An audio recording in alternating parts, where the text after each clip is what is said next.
नमस्ते। कैसे हो आप सभी लोग। आई होप आप सभी अपनी अपनी लाइफ में एकदम हंस मस्त और स्वस्थ होंगे। तो फ्रेंड्स चलिए कंटिन्यू करते हैं अपनी जर्नी को। हम लोग लॉ ऑफ अट्रैक्शन बुक कर रहे हैं अब्राहम हिक्स द्वारा लिखी हुई। पीडीएफ वर्जन से हम लोग पढ़ रहे हैं और पीडीएफ का लिंक आपको डिस्क्रिप्शन में मिल जाएगा। अगर आप बुक की हार्ड कॉपी परचेज करना चाहें तो उसका भी लिंक आपको डिस्क्रिप्शन में मिल जाएगा, आप लोग चेकआउट कर सकते हैं। चलिए स्टार्ट करते हैं। हम लोग पीडीएफ के पेज नंबर 11 पे हैं और बुक के पेज नंबर 12 पे हैं आई थिंक। फिलहाल हम पीडीएफ से करते हैं, ठीक है। हमने यहाँ तक कंप्लीट किया था लास्ट क्लास में, अब हम यहाँ से स्टार्ट करेंगे।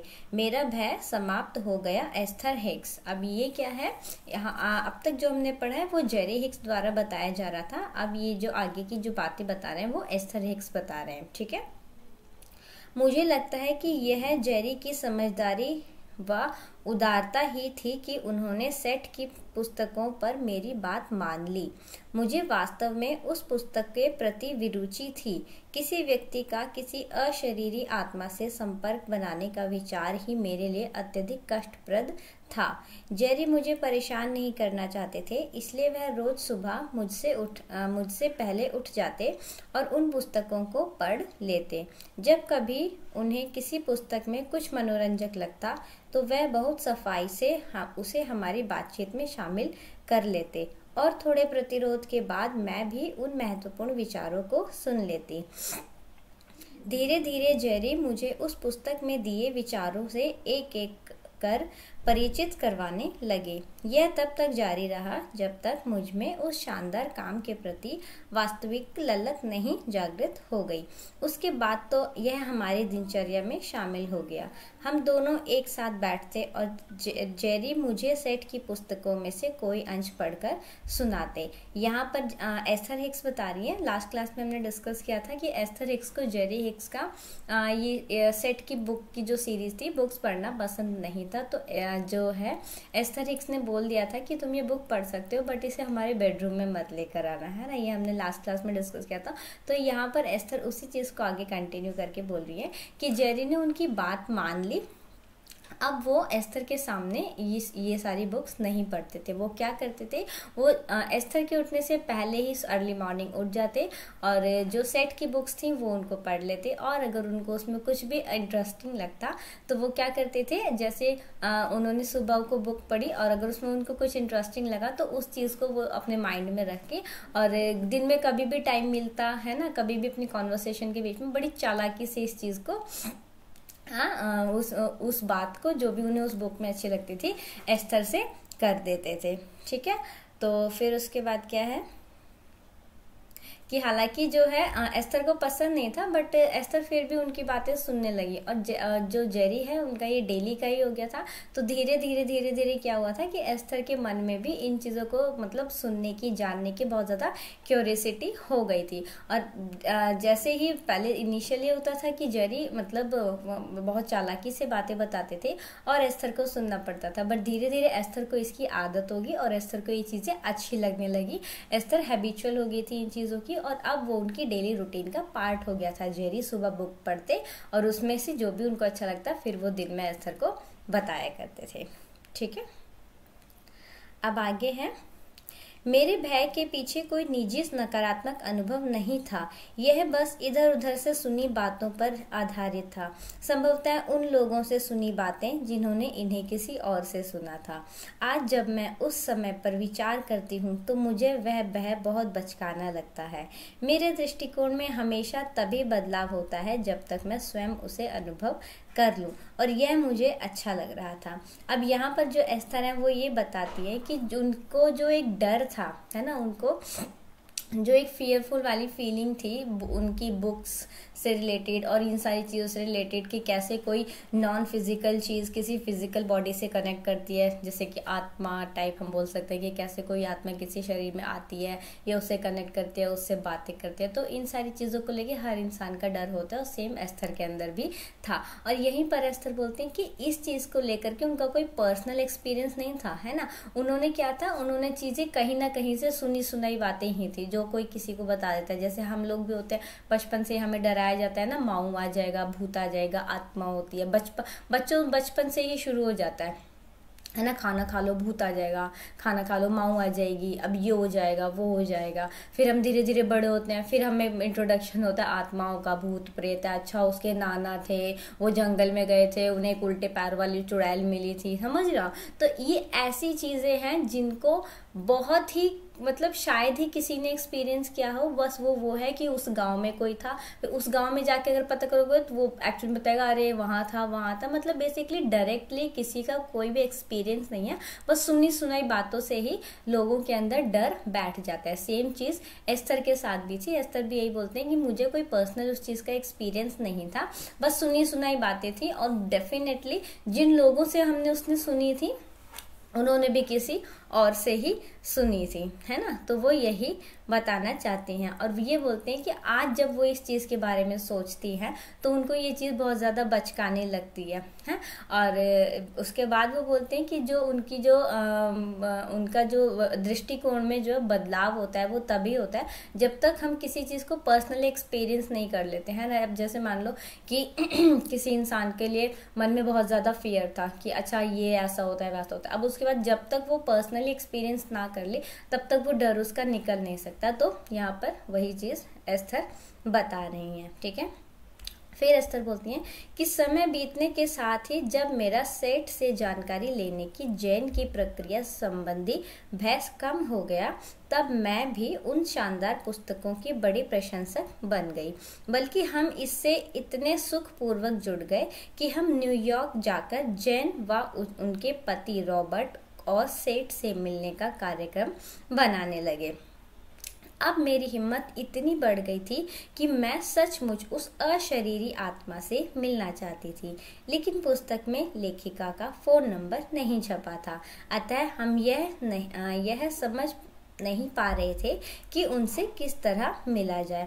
अब यहाँ पर जो है एस्थेरिक्स बताते हैं कि धीरे धीरे धीरे धीरे वो इस चीज़ की इतने ज़्यादा हैबिचुअल हो चुकी थी, उनको इतना इंटरेस्ट बढ़ चुका था इन सारी चीज़ों के लिए कि वो मतलब उनके अंदर जो डर था, है ना, उन्होंने इस चीज़ के लिए जो डर था इस चीज़ को एक्सेप्ट कर लिया था। उन्हें डर नहीं लगता था कि कैसे एक नॉन फिजिकल से कनेक्ट होता है, जिस तरीके से ये बुक्स लिखी गई है ना। तो उस चीज़ को लेकर के एस्थर के मन में बिल्कुल ही डर समाप्त हो गया था, खत्म हो गया था। इनफैक्ट अब उनके अंदर क्यूरियोसिटी हो रही थी। किस चीज की क्यूरियोसिटी हो रही थी कि वो जाकर के जैन और रॉबर्ट से जाकर मिले, ठीक है।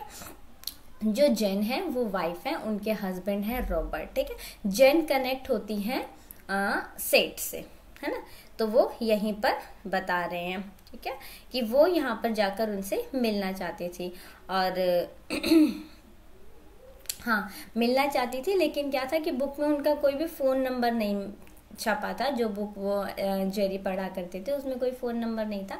तो इसीलिए वो लोग अभी तक मतलब उनको समझ नहीं आ रहा था कि वो कैसे उनसे मिल सकें, ठीक है।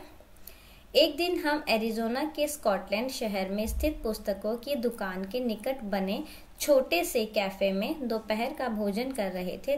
जेरी अभी खरीदी गई पुस्तकों को देख रहे थे। तभी हमारे पास बैठे एक अजनबी ने हमसे पूछा, क्या आपने सेठ की कोई पुस्तक पढ़ी है? तो क्या होता है, हम अपने कानों पर यकीन नहीं हुआ क्योंकि हमने कभी किसी को नहीं बताया था कि हम ये पुस्तकें पढ़ रहे हैं। उसने फिर पूछा, क्या आपको पता है जैन रॉबर्ट का निधन हो गया? मुझे याद है, यह शब्द सुनते ही मेरी आंखों में आंसू भर आए। मुझे ऐसा लगा जैसे किसी ने मुझे यह कह दिया हो कि मेरी बहन का निधन हो गया और मुझे यह बात पता भी नहीं। मेरे लिए यह बहुत बड़ा धक्का था। हम यह सोचकर बहुत निराश हो गए कि अब हम जैन व रॉबर्ट या सेठ से कभी नहीं मिल सकेंगे।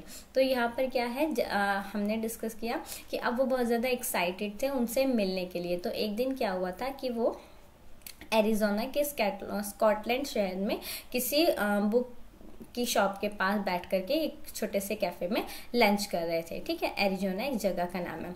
तो वहां पर वो लोग बैठ के लंच कर रहे थे और तभी अचानक से क्या हुआ कि एक अननोन पर्सन ने उनसे पूछा कि क्या तुमने सेठ की बुक्स कभी पढ़ी हैं? और वो दोनों बिल्कुल शॉक, क्योंकि उन्होंने आज तक कभी किसी को बताया ना थी कि वो सेठ जैसी कोई बुक्स पढ़ते हैं। बट उस पर्सन ने फिर से पूछा कि क्या तुमने उनकी बुक्स पढ़ी हैं? क्या तुम्हें पता है कि उनका निधन हो गया? और ये सुनते ही जेरी एस्थर को बिल्कुल ऐसा फील हुआ, मतलब बिल्कुल धक्का लगा, ऐसा लगा वो उनसे इतनी ज़्यादा अटैच हो चुकी थी है ना, सेट से और जेन से उनको ऐसा फील हुआ कि जैसे किसी ने ये बोल दिया हो कि उनकी सिस्टर की डेथ हो गई है और उन्हें पता भी नहीं है। वो लोग बहुत ही ज़्यादा निराश हो गए थे इस चीज़ को सुन करके कि मतलब उनकी डेथ हो गई है और अब वो उनसे कभी भी नहीं मिल पाएंगे। ठीक है, तो ये पैरा यहीं तक था। अब हम नेक्स्ट पैरा पढ़ते हैं, कितना बड़ा है देख लेते हैं। एक सेकेंड। शीला चैनल्स थियो। ठीक है, अब हम आगे पढ़ रहे हैं। हमें जैन के निधन का समाचार मिलने के कुछ दिन बाद हमारे मित्र व बिजनेस साझेदार नैन्सी तथा उनके पति वेस हमारे यहाँ रात्रि भोज पर आए। नैन्सी ने मेरे हाथों में एक कैसेट देते हुए कहा, हम आपको यह टेप सुनाना चाहते हैं। अपने मित्रों का यह व्यवहार हमें बहुत बेढंगा लगा। वो बहुत अजीब सा था, बल्कि मुझे उस समय वही एहसास हुआ जैसा जेरी के उन्हें सेट की पुस्तकें मिलने की बात बताते हुए हुआ था। ऐसा लग रहा था कि वह हमें कोई रहस्यपूर्ण बात बताना चाहते हैं, लेकिन साथ ही इस पर हमारी प्रतिक्रिया को लेकर व्यग्र भी हैं। अब क्या हुआ कि उन लोगों को पता चल गया कि जेन की जो है वो डेथ हो चुकी है और अब वो उनसे कभी भी नहीं मिल सकते। ठीक है, उसी के कुछ दिन बाद क्या हुआ कि उनके फ्रेंड और बिजनेस पार्टनर नैन्सी और उनके हस्बैंड वेस, ठीक है, वो लोग उनके घर पे डिनर के लिए आए और सडनली ही क्या हुआ, जो उनकी फ्रेंड थी नैन्सी, उन्होंने एक कैसेट निकाल कर एस्थर को पकड़ाई और उन्होंने बोला कि मैं तुम्हें ये सुनाना चाहता हूँ, है ना, कि हम तुम्हें ये टेप सुनाना चाहते हैं। और उन लोगों को उनके फ्रेंड्स का जो ये बिहेवियर था वो काफ़ी अजीब लगा। अब जाहिर सी बात है, हम लोग घर में बैठे हो, कोई फ्रेंड हमारे पास मिलने आया, वो अचानक से बोले कि मैं ना तुम्हें ये सुनाना चाहता हूँ, तो हमें भी अजीब लगे कि मतलब ना कुछ बात ना चाहिए तो और अचानक से बोलो कि मैं ये सुनाना चाहता हूँ। तो सेम चीज़ ऐसे एस्थर और जेरी को भी लगी। लेकिन उसी सेम सिचुएशन में एस्थर को बिल्कुल सेम वैसी ही फीलिंग आई थी जब उनको जेरी ने उनको बताया था कि उन्हें सेट बुक मिली है और वो इस टाइप का प्रोसेस उसमें होता है ना। तो सेम वैसी ही फीलिंग एस्थर को दोबारा से, और उसको ये फील हुआ कि ये लोग हमें कुछ बहुत ज़्यादा रहस्यमयी चीज़ें बताना चाहते हैं। ठीक है, तो उन्होंने हमने पूछा इसमें क्या है। नैन्सी ने फुसफुसाते हुए कहा, यह एक चैनल्ड है। मुझे नहीं लगता कि मैंने या जेरी ने कभी भी माध्यम यानी कि चैनल्ड शब्द को इस संदर्भ के उपयोग होते सुना हो। मैंने नैन्सी से पूछा, चैनल्ड से तुम्हारा क्या मतलब है? जब नैन्सी व वेस ने टुकड़ों में संक्षेप में इसके बारे में बताया, तब जेरी व मुझे समझ आया कि यहाँ उसी प्रक्रिया की बात हो रही है जिसके द्वारा सेट की पुस्तकें लिखी गई हैं। उन्होंने बताया, इनका नाम शीला है, जो एक थियो नाम के अशरीरी से बातें करते हैं। ये फिनिक्स आ रही हैं। यदि आप इनसे बात करना चाहते हो तो हम इनसे मिलने का समय निश्चित कर सकें। अब यहाँ पर देखिए आप, कितनी अमेजिंग और कितनी प्यारी चीज़ हमें इस बुक में देखने को मिलती है, और वो ये है कि जेरी जिस तरीके से अपने क्वेश्चंस को जानने के लिए उनकी डेडिकेशन थी, है ना, मतलब उन्होंने, जैसे जेरी और एस्थर, जेरी बहुत ज़्यादा एक्साइटेड थे, बहुत ज़्यादा डेडिकेटेड थे अपने क्वेश्चंस का आंसर जानने के लिए। अब इन्हीं सबको धीरे धीरे आप देखिए यूनिवर्स कैसे स्टेप बाय स्टेप प्लानिंग करता है ना।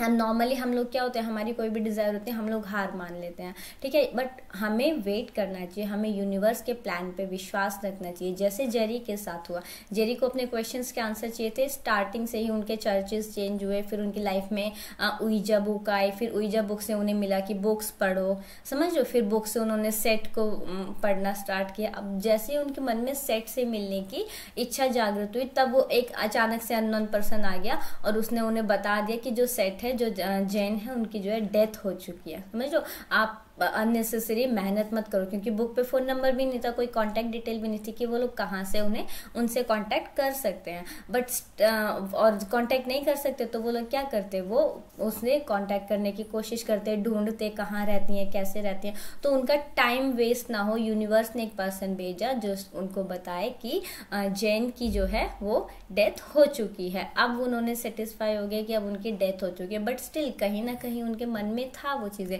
तो अब उनकी उनकी लाइफ में आ गई शीला। शीला कैसे आई? उनके फ्रेंड्स और बिजनेस पार्टनर ने आके शीला को उनकी लाइफ में इंट्रोड्यूस किया, ठीक है। और आकर उन्होंने जस्ट डायरेक्ट ये बोला कि ये कैसेट तुम सुनो, इस कैसेट में क्या है, इस कैसेट में है चैनल्ड। और यहाँ पर जो है जेरी और एस्थर हिक्स बोलते हैं कि उन्होंने कभी भी चैनल्ड वर्ड को नहीं सुना था कि चैनल्ड क्या होता है, ठीक है। फिर उनकी जो फ्रेंड थी नैन्सी और उनके हस्बैंड, उन्होंने एक्सप्लेन किया कि चैनल्ड क्या होती है, और तब जाके उनको पता चला कि चैनल्ड एक वही प्रोसेस होता है जिसमें एक फिजिकल पर्सन एक नॉन फिजिकल एंटिटी से कनेक्ट होता है, जिस सेम प्रोसेस से सेट की बुक ऑफ सीरीज लिखी गई थी, ठीक है।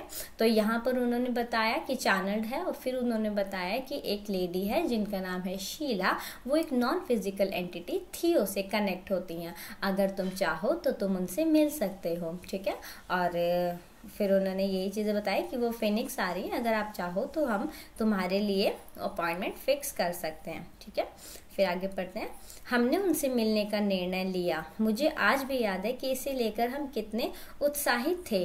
उनसे हमारी मुलाकात फिनिक्स के एक बहुत ही बेहद खूबसूरत घर में हुई।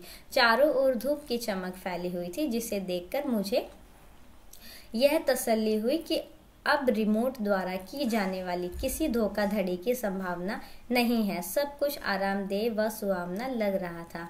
हम वहां बैठे और थियो से मुलाकात की। वैसे मुझे कहना चाहिए कि थियो के साथ यह मुलाकात जेरी ने की थी। इस मुलाकात में मेरे मुंह से तो एक शब्द भी नहीं निकला था। मैं तो स्तब्ध हो गई थी। तो उनकी जो फ्रेंड थी नैन्सी, उसने उनके लिए अपॉइंटमेंट फिक्स कर दिया था एस्थर और जेरी हिक्स के लिए, है ना। वो लोग बहुत ज़्यादा एक्साइटेड थे जब वो वहाँ लोग पहुँचे वहाँ पर शीला से मिलने के लिए। तो वो एक बिल्कुल ओपन घर था, चारों तरफ से धूप आ रही थी। तो एस्थर जो है वो काफ़ी तरीके से सेटिस्फाई हो गई कि हाँ मतलब यहाँ पर कुछ रिकॉर्डिंग नहीं होगी, कुछ मतलब कुछ धोखाधड़ी नहीं होगा, सब कुछ नेचुरल है, ठीक है। और यहाँ पर ही बताती हैं कि वो लोग बहुत ज़्यादा एक्साइटेड थे इस मीटिंग के लिए। इस मीटिंग में हालांकि जो मेन मीटिंग हुई थी वो जेरी की ही थियो से हुई थी या फिर शीला से हुई थी। एस्थर इस मीटिंग में एक भी शब्द नहीं बोल पाई थी, ठीक है। जेरी के पास प्रश्नों से भरी एक नोटबुक थी। उन्होंने एक बार बताया था कि वह उसे 6 वर्ष की आयु से लिख रहे थे। वह बहुत उत्साहित थे। वह प्रश्न पर प्रश्न पूछते गए। कभी तो वह किसी उत्तर के बीच में ही अगला प्रश्न पूछ लेते। संभवतः वह अपने तय समय में अधिक से अधिक पूछ लेना चाहते थे। आधा घंटा मानो क्षण भर में बीत गया। हमारे लिए यह बहुत शानदार अनुभव रहा। अब मेरे पास भी थियो से पूछे जाने वाले प्रश्नों की सूची तैयार हो गई थी, इसलिए मैंने उनसे पूछा क्या हम कल फिर से आ सकते हैं। तो एस्थर यहाँ पर बताती हैं कि ये जो मीटिंग थी ये जेरी की ही थियो से थी, क्योंकि इस मीटिंग में एस्थर एक भी वर्ड नहीं बोल पाई थी, है ना। तो जेरी तो अपनी पूरी नोटबुक लेकर के आए थे। उनके बचपन से ही क्वेश्चंस बहुत सारे थे, क्योंकि अभी तक क्या था कि वो सेट की बुक पढ़ रहे थे, है ना। हालांकि जो उनके क्वेश्चंस के आंसर थे वो उनको अभी तक मिलने स्टार्ट नहीं हुए थे, और ये उनका एक ऐसा एक्सपीरियंस था जब वो एक नॉन फिजिकल एंटिटी से अपने क्वेश्चंस के आंसर पूछ सकते हैं। तो वो पूरी लिस्ट अपनी नोटबुक लेकर के आते हैं, धड़ाधड़ क्वेश्चन पूछे जा रहे थे। और सम टाइम तो ऐसा भी होता था कि एक क्वेश्चन का आंसर थियो कर रहे हैं, उनको बीच में ही रोक के जेरी दूसरा क्वेश्चन पूछ लेते थे। तो ये सारी चीजें देख के मतलब एस्थर का जो डर था वो बिल्कुल 100% गायब हो गया, और एस्थर का भी अब मन कर रहा था कि हाँ मुझे भी कुछ क्वेश्चंस थियो से पूछने चाहिए। तो फिर उसके बाद इसी वजह से, और ये जो हाफ एन आवर था ये तो पूरा जेरी ने ही कंज्यूम कर लिया था। तो फिर एस्थर ने बोला कि हम यहाँ पर कल फिर से आते हैं, ठीक है। तो अभी हम यहीं पे रखते हैं, वीडियो काफ़ी लंबा हो चुका है। यहाँ से हम लोग नेक्स्ट वीडियो में पढ़ना स्टार्ट करेंगे, ठीक है। और अगर आपको कोई भी डाउट हो, कोई भी क्वेरी हो फ्रेंड्स, तो आप वीडियो में कमेंट सेक्शन में ज़रूर से पूछिए। मैं पूरी कोशिश करूँगी आपके कमेंट्स का रिप्लाई करने के लिए। और अगर आप कोई भी सजेशन हो आप वो भी वीडियो कमेंट सेक्शन में बता सकते हैं। अगर आपको वीडियो अच्छा लगा तो वीडियो को लाइक कीजिए, चैनल को सब्सक्राइब कीजिए, अपने फ्रेंड्स एंड फैमिली मेम्बर्स के साथ वीडियो को शेयर कीजिए, और अपना बहुत ज़्यादा ध्यान रखिए। अब हम मिलेंगे नेक्स्ट वीडियो में, तब तक अपना ढेर सारा ध्यान रखिए, ख्याल रखिए, और याद रखिए we are the beautiful souls. Bye bye.